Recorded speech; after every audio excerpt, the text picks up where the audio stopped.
Hello everyone, welcome to ಐಜಿಸ್ cooking channel. ಈ ಒಂದು ವಿಡಿಯೋದಲ್ಲಿ ನಾನು ಚಿಕನ್ ಫ್ರೈಡ್ ರೈಸನ್ನು ಯಾವ ರೀತಿಯಾಗಿ ಮಾಡ್ಕೊಳ್ಳೋದು ಅಂತ ತೋರಿಸ್ಕೊಡ್ತಾ ಇದ್ದೀನಿ. ನೋಡಿ, ಎಲ್ಲ ರೀತಿಯ ಫ್ರೈಡ್ ರೈಸ್ಗಳನ್ನು ನಾವು ಮಾಡಿರ್ತೀವಿ. ಈಗ ನಾನು ಹೋಟೆಲ್ ಅಥವಾ ರೆಸ್ಟೋರೆಂಟ್ಗಿಂತ ರುಚಿಯಾಗಿ ಮನೇಲಿ ಯಾವ ರೀತಿ ನಾವು ಈ ಒಂದು ಫ್ರೈಡ್ ರೈಸನ್ನು ಮಾಡ್ಕೊಳ್ಬಹುದು ಅಂತ ಚಿಕನಲ್ಲಿ ಮಾಡಿ ತೋರಿಸ್ತಾ ಇದ್ದೀನಿ. ವಿಡಿಯೋವನ್ನು ಸ್ಟಾರ್ಟ್ ಮಾಡೋಣ. ಅದಕ್ಕಿಂತ ಮುಂಚೆ ಇನ್ನು ಯಾರೆಲ್ಲ ಚಾನಲನ್ನು ಸಬ್ಸ್ಕ್ರೈಬ್ ಮಾಡದೆ ನೋಡ್ತಾ ಇದ್ದೀರಾ, ದಯವಿಟ್ಟು ಚಾನಲನ್ನು ಸಬ್ಸ್ಕ್ರೈಬ್ ಮಾಡ್ಕೊಳ್ಳಿ. ಇದನ್ನು ಮಾಡಲಿಕ್ಕೆ ಇಲ್ಲಿ ನಾನು ಚಿಕನ್ನ ತೊಗೊಂಡಿದ್ದೀನಿ, ಬೋನ್ಲೆಸ್ ಚಿಕನ್ ತೊಗೊಂಡಿದ್ದೀನಿ ನೋಡಿ. ಹಾಗೆಯೇ ಇದರೊಟ್ಟಿಗೆ ಒಂದು ಮೊಟ್ಟೆನ ತೊಗೊಂಡಿದ್ದೀನಿ, ತರಕಾರಿಗಳನ್ನ ಹೆಚ್ಚಿಟ್ಕೊಂಡಿದ್ದೀನಿ. ಹಾಗೆಯೇ ಇಲ್ಲಿ ಬಟಾಣಿ ಕಾಳನ್ನು ನೆನೆಸಿ ತೊಗೊಂಡಿದ್ದೀನಿ. ಹಾಗೆ ನೋಡಿ, ಈ ಚಿಕನನ್ನು ನಾವು ನಮಗೆ ಎಷ್ಟು ಚಿಕ್ಕದಾಗಿ ಬೇಕೋ ಅಷ್ಟು ಚಿಕ್ಕದಾಗಿ ಹೆಚ್ಚಿ ತೊಗೊಳ್ಬೇಕಾಗತ್ತೆ. ಇದನ್ನು ಚೆನ್ನಾಗಿ ನಾವು ಚಿಕ್ಕದಾಗಿ ಹೆಚ್ಕೋಬೋದು. ಇಲ್ಲಿ ಬೋನ್ಲೆಸ್ ಚಿಕನ್ನ ತೊಗೊಳ್ಬೇಕಾಗತ್ತೆ ನೋಡಿ. ಈ ರೀತಿ ಹೆಚ್ಕೊಳ್ತಾ ಇದ್ದೀನಿ ನಾನು, ಇಷ್ಟು ಒಂದು ಸೈಜ್ಗೆ ಹೆಚ್ಕೊಳ್ತಾ ಇದ್ದೀನಿ. ನಿಮಗೆ ಯಾವ ರೀತಿ ಬೇಕೋ ಆ ರೀತಿ ನೀವು, ಇನ್ನೂ ಚಿಕ್ಕದಾಗಿ ಬೇಕು ಅಂದರೆ ಚಿಕ್ಕದಾಗೂ ಬೇಕಾದರೂ ಈ ರೀತಿ ಹೆಚ್ಚಿ ತೊಗೊಳ್ಬಹುದು ನೋಡಿ. ಇದನ್ನು ಚಿಕನ್ ಫ್ರೈಡ್ ರೈಸ್ ಮಾಡಲಿಕ್ಕೆ ಈ ರೀತಿ ತೊಗೊಂಡು ಚಿಕ್ಕದಾಗಿ ಹೆಚ್ಕೊಂಡ್ರೆ ನಾವು ತಿನ್ನುವಾಗ ಪ್ರತಿ ಬೈಟಲ್ಲೂ ಸಹ ನಮಗೆ ಚೆನ್ನಾಗಿ ಸಿಗುತ್ತೆ. ಆ ಕಾರಣಕ್ಕೋಸ್ಕರ ನೋಡಿ ನಾನು ಈ ರೀತಿ ಮಾಡಿ ತೊಗೊಳ್ತಾ ಇದ್ದೀನಿ. ತುಂಬಾ ಚೆನ್ನಾಗಿರುತ್ತೆ. ನಾವು ಚಿಕನ್ ಫ್ರೈಡ್ ರೈಸ್ ಮಾಡ್ಕೊಳ್ಳುವಾಗ ಉಪ್ಪು ಖಾರ ಎಲ್ಲ ತುಂಬ ಚೆನ್ನಾಗಿರುತ್ತೆ, ಚಿಕನ್ಗೆ ಟೇಸ್ಟಿ ಅಂತಲೂ ಸಹ ಅನಿಸುತ್ತೆ ನೋಡಿ. ಈ ರೀತಿ ಒಂದು ಬೌಲಿಗೆ ಕಟ್ ಮಾಡಿ ಹಾಕ್ಕೊಂಡಿದ್ದೀನಿ ಎಲ್ಲ ಚಿಕನ್ನ. ಈಗ ಒಂದು 1/4 ಚಮಚದಷ್ಟು ಅರಿಶಿನ ಹಾಕ್ಕೊಳ್ತಾ ಇದ್ದೀನಿ. ಹಾಗೆಯೇ ಧನಿಯಾ ಪೌಡರು 1 ಸ್ಪೂನಷ್ಟು ಹಾಕ್ಕೊಂಡಿದ್ದೀನಿ, 1 ಟೇಬಲ್ ಸ್ಪೂನಷ್ಟು ತೊಗೊಳ್ಳಿ. ಹಾಗೆಯೇ ಅಚ್ಚ ಪುಡಿ ತೊಗೊಂಡಿದ್ದೀನಿ ನೋಡಿ, 1 ಟೇಬಲ್ ಸ್ಪೂನಷ್ಟು ತೊಗೊಂಡಿದ್ದೀನಿ. ಹಾಗೆಯೇ ಚಿಕನ್ ಎಷ್ಟು ತೊಗೊಂಡಿದ್ದೀರಾ ಅಂದರೆ ಒಂದು 1/4 kg ತೊಗೊಂಡಿದ್ದೀನಿ. ಹಾಗೆಯೇ ನೋಡಿ, ಇದ್ರ ಜೊತೆ ಗರಂ ಮಸಾಲ 1 ಸ್ಪೂನು, ಅದರೊಟ್ಟಿಗೆ ಶುಂಠಿ ಬೆಳ್ಳುಳ್ಳಿ ಪೇಸ್ಟನ್ನು 1 ಚಮಚದಷ್ಟು ಹಾಕ್ಕೊಂಡಿದ್ದೀನಿ. ಹಾಗೆ ಮೊಸರು 1-2 ಸ್ಪೂನಷ್ಟು ಹಾಕ್ಕೊಳ್ತಾ ಇದ್ದೀನಿ. ಈಗ ಇದನ್ನು ನಾವು ಚೆನ್ನಾಗಿ ಕೈಯಿಂದ ಮಿಕ್ಸ್ ಮಾಡ್ಕೊಳ್ಳೋಣ.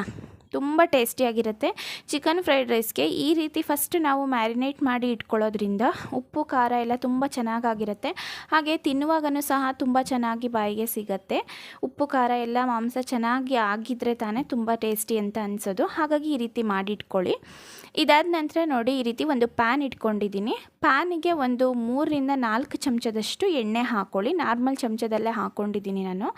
ಹಾಗೆಯೇ ಇದಾದ ನಂತರ ಒಂದು ಈರುಳ್ಳಿ, ಹಾಗೆ 1-2-3 ಮೆಣಸಿನ್ಕಾಯಿನ ಹಾಕ್ಕೊಂಡು ಎಣ್ಣೆಯಲ್ಲಿ ಫ್ರೈ ಮಾಡ್ಕೊಳ್ತಿದ್ದೀನಿ ನೋಡಿ. ಈಗ ಫ್ರೈ ಮಾಡಿರುವಂತಹ ಈರುಳ್ಳಿ ಮೆಣಸಿನ್ಕಾಯಿಗೆ ನಾನು ಮ್ಯಾರಿನೇಟ್ ಮಾಡಿ ಇಟ್ಕೊಂಡಿದ್ದಂತಹ ಚಿಕನ್ನ ಹಾಕ್ಕೊಳ್ತಾ ಇದ್ದೀನಿ ನೋಡಿ. ಇದನ್ನು ಚಿಕ್ಕದಾಗಿ ಹೆಚ್ಚಿ ತೊಗೊಂಡಿದ್ದೀನಿ ಚಿಕನ್ನ ನಾನು, ನೋಡ್ತಾ ಇರ್ಬೋದು. ಇದನ್ನೊಂದು ಸತಿ ಈ ರೀತಿ ಎಣ್ಣೆಯಲ್ಲಿ ಫ್ರೈ ಮಾಡ್ಕೊಳ್ಳೋಣ. ನೀರನ್ನು ಆ್ಯಡ್ ಮಾಡ್ಕೊಳ್ದೆ ನಾವು ಇದನ್ನು ಚೆನ್ನಾಗಿ ಕುಕ್ ಮಾಡ್ಕೊಳ್ಬೇಕಾಗತ್ತೆ ನೋಡಿ. ಉಪ್ಪು ಹಾಕ್ಕೊಳ್ಳೋಣ ರುಚಿಗೆ ತಕ್ಕಷ್ಟು. ನಾನಿಲ್ಲಿ ಯೂಸ್ ಮಾಡ್ತಿರೋಂಥ 1/4 kg ಚಿಕನ್ನಿಗೆ 1 ಸ್ಪೂನಷ್ಟು ಉಪ್ಪು ಹಾಕ್ಕೊಂಡಿದ್ದೀನಿ. ಈ ಚಿಕನ್ನ ನಾನು ಈ ರೀತಿ ಫ್ರೈ ಮಾಡ್ಕೊಳ್ಳುವಾಗ ನೋಡಿ, ಈಗ ಚೆನ್ನಾಗಿ ತಿರುಗಿಸ್ಕೊಳ್ತಾ ಇದ್ದೀನಿ. ಉಪ್ಪು ಎಲ್ಲ ಕಡೆ ಆಗಬೇಕು. ನಂತರ ಇದಕ್ಕೆ ಮುಚ್ಚಳ ಮುಚ್ಕೊಂಡು ನಾವು ಒಂದು 10 ನಿಮಿಷಗಳ ಕಾಲ ಚೆನ್ನಾಗಿ ಬೇಯಿಸ್ಕೊಳ್ಬೇಕಾಗತ್ತೆ ಚಿಕನ್ನ. ನಿಮಗೆ ಕುಕ್ ಆಗಿದೆ ಅನ್ನೋ ತನಕನೂ ಬೇಕಾದರೆ ಚೆನ್ನಾಗಿ ಬೇಯಿಸ್ಕೊಳ್ಳಿ ಚಿಕನ್ನ. ನಾನೊಂದು 10 ನಿಮಿಷಗಳ ಕಾಲ ನೀಟಾಗಿ ಇದನ್ನು ಕುಕ್ ಮಾಡಿ ತೊಗೊಂಡಿದ್ದೀನಿ ನೋಡಿ. ಚಿಕನ್ನು ಸ್ವಲ್ಪ ಈಗ ಕುಕ್ ಆಗಿದೆ ಅನ್ನಿಸ್ತಿದೆ. ನಾನು ತೆಗೆದು ನೋಡ್ತಾ ಇದ್ದೀನಿ ನೋಡಿ. ನಾನೇನು ನೀರನ್ನು ಯೂಸ್ ಮಾಡ್ಕೊಂಡಿಲ್ಲ ಇಲ್ಲಿ.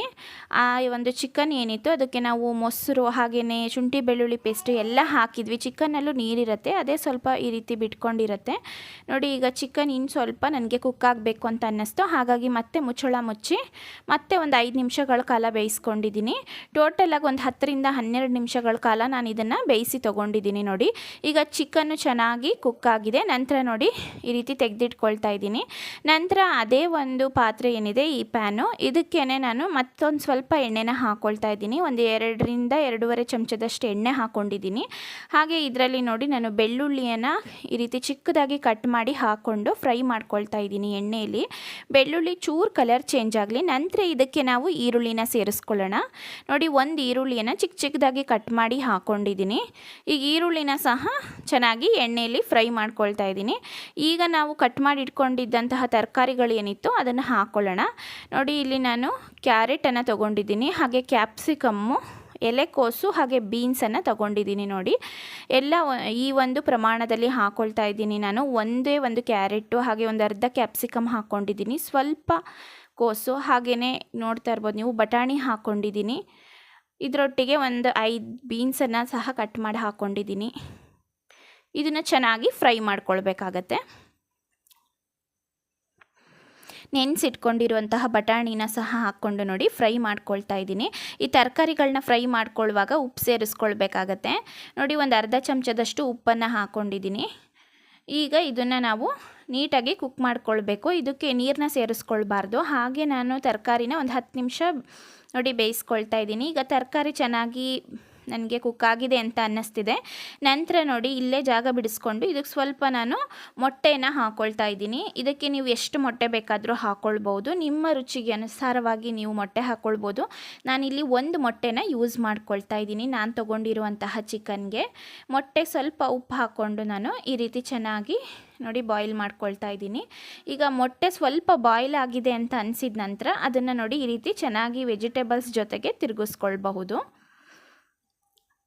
ನೋಡಿ ಈ ರೀತಿ ಚೆನ್ನಾಗಿ ತಿರುಗಿಸ್ಕೊಳ್ತಾ ಇದ್ದೀನಿ. ಎಗ್ ಹಾಕ್ದೇನೂ ಮಾಡ್ಕೊಳ್ಬೋದು, ಬಿಕಾಸ್ ನಾವು ಚಿಕನ್ ಹಾಕ್ತಿರೋದ್ರಿಂದ. ಎಗ್ ಬೇಡ ಅನ್ನೋ ಅಂಥವ್ರು ಬೇಕಾದರೆ ಸ್ಕಿಪ್ ಮಾಡ್ಕೊಳ್ಳಿ. ಹಾಕಿದರೆ ಚೆನ್ನಾಗಿರುತ್ತೆ ಅಂತ ಹಾಕ್ಕೊಂಡಿದ್ದೀನಿ. ನೋಡಿ ಈಗ ಕಾಳು ಮೆಣಸು ಪೌಡರ್ ಹಾಕ್ಕೊಳ್ತಾ ಇದ್ದೀನಿ, ಒಂದು ಅರ್ಧ ಚಮಚದಷ್ಟು.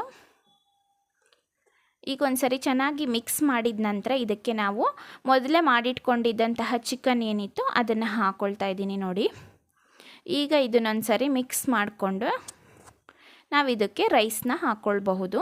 ನೋಡ್ತಾ ಇದ್ದೀರಲ್ವ, ಚಿಕನ್ನು ತುಂಬಾ ಚೆನ್ನಾಗಾಗಿತ್ತು ಫ್ರೆಂಡ್ಸ್. ಖಂಡಿತ ನಾನು ಈಗೇನು ಹೇಳ್ಕೊಡ್ತಾ ಇದ್ದೀನಿ ಇದೇ ವಿಧಾನದಲ್ಲಿ ಮಾಡಿ ನೋಡಿ. ನೋಡಿ ಈಗ ನೀಟಾಗಿ ಇದನ್ನು ತಿರುಗಿಸ್ಕೊಳ್ತಾ ಇದ್ದೀನಿ.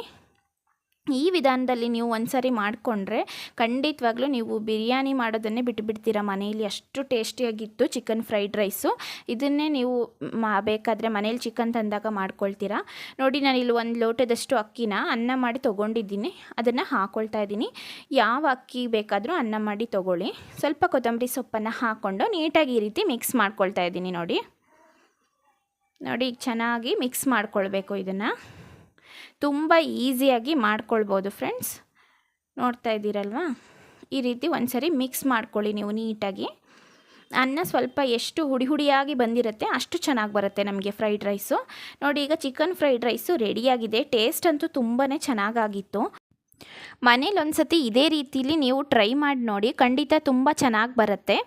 ತಿನ್ನುವಾಗನೂ ಸಹ ತುಂಬ ಟೇಸ್ಟಿ ಅಂತಲೇ ಅನ್ನಿಸ್ತಿರುತ್ತೆ ನಮಗೆ. ಮತ್ತೊಂದು ಸರಿ ಮಾಡಲೇಬೇಕು ಅಂತ ಖಂಡಿತ ಅನಿಸುತ್ತೆ ಒಂದು ಸತಿ ತಿಂದವರಿಗಂತೂ. ಈ ರೀತಿ ವಿಡಿಯೋಗಳು ನಿಮಗೆ ಇಷ್ಟ ಆಗ್ತಿದ್ರೆ ಫ್ರೆಂಡ್ಸ್ ದಯವಿಟ್ಟು ವಿಡಿಯೋನ ಲೈಕ್ ಮಾಡಿ, ಹಾಗೆ ಶೇರ್ ಮಾಡಿ, ಹಾಗೆ ಚಾನಲ್ನ ತಪ್ಪದೇ ಸಬ್ಸ್ಕ್ರೈಬ್ ಮಾಡಿಕೊಂಡು ಈ ಒಂದು ಐಜಿಸ್ ಕುಕಿಂಗ್ ಚಾನಲನ್ನು ಸಪೋರ್ಟ್ ಮಾಡಿ ಫ್ರೆಂಡ್ಸ್.